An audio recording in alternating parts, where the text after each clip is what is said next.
But we'll get those shovels ready and moving again. The president receiving a number of recommendations from his new Jobs Council today. Are they the right ideas? Former Verizon CEO Denny Striegel joining me right now. Denny, you have your doubts, but it comes more to the core of what Dan was just saying, right? That the government, with the best of intentions, can't do this? Here's my concern, Neil. To me, it's very clear that one of the issues that we are facing that is really preventing businesses from hiring today is the uncertainties that we're seeing in the economy. Uncertainties caused by regulation, uncertainties caused by such things as Obamacare, taxation, even fuel prices. These are the things that really need to be addressed to get businesses to hire, to get businesses to invest more. Too many uncertainties today. What if in an uncertain economic climate that goes maybe even beyond this administration to a global angst, you provide some subsidies and credits and the like to compel businesses to expand or to hire, much as the president was boasting in North Carolina today? What do you make of that strategy? I think that's exactly right. What business needs today is something like we saw years ago in the way of an investment tax credit. Today, the policy that we have in place in the 2010 Tax Act is something that allows businesses to accelerate depreciation. By the way, that's good, but that does not create long-term jobs. Now, your goal is just keep it simple. We asked you to bring a couple of recommendations. You were more than kind to bring more than that. But one you argue is just streamlining the permitting process. And this is just on the issue of what the Jobs Council was saying, more to the point. And you streamline it, then you're making it simple for guys like you and your brethren. Exactly. I think that the Jobs Council is right on the money. Why do we see development and spending going overseas in places like China or India? It's easier to get things done. It's faster to get things done. But you don't extend it to their second recommendation, which is just the pushing the loans on people, because especially if it's not a quid pro quo, right? Well, I think the loans piece of this, by the way, it's not well defined. So I'll in other words, we could get stuck into what we were doing in the meltdown. Exactly. But what I understand from what I've seen today is that the recommendation is to give better access to and support to the Small Business Administration so that businesses can get loans faster. Well, that's not the way you create jobs, frankly. I mean, will that help? Yes, it very well could be. But for businesses that can't get loans otherwise, isn't that better than nothing?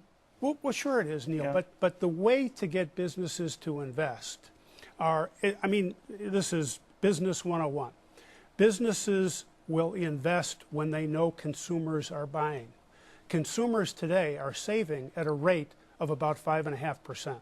With that kind of savings, that high level of savings, people are uncertain about what's going to hit them next in their pocketbook. Right. So rather than spend, they're saving. All right, you're not a big fan of the government forcing edicts on people or requirements in this whole green building, energy efficient push.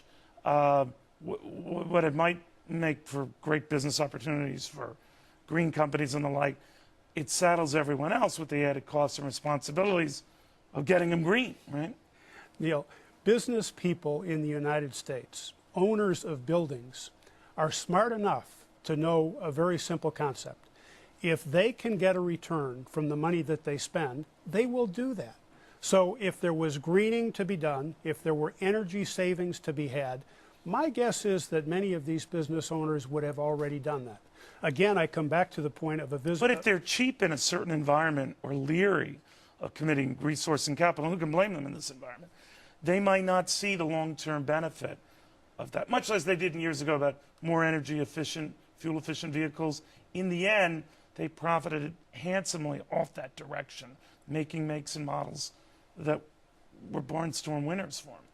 Neil, business people here are smart enough to figure it out. And they don't need the government's help to do that. That's what free enterprise is all about. And in my opinion, the government should get out of our way. Okay. The government should streamline more than what we're seeing today. Speaking of the government getting out of the way, there's this big union hearing tomorrow, the NLRB, South Carolina, right to work state. Boeing wants to expand operations there, hire 1,000 workers. They had the ribbon cutting ceremony last week. That might be short-lived. You're concerned if the NLRB manages to shut this puppy down?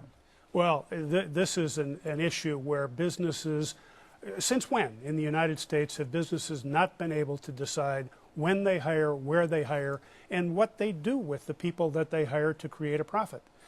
This is an attempt by the union to get a focus off of right-to-work states and make sure that companies like Boeing continue to develop where they are unionized. So That's they'd what even that's all jettison those 1,000 jobs, non-unionized though they may be, for the sake of making sure they're unionized somewhere else? Exactly. How does a union survive? On dues by union-paying members. But go back to your days over at Verizon. Wouldn't you just say, the heck with it, I'm going to go to Mexico or China? Of course, of course. And that's what we're seeing in the U.S. today. Amazing. Danny Striegel, the former Verizon CEO, expert on all things jobs.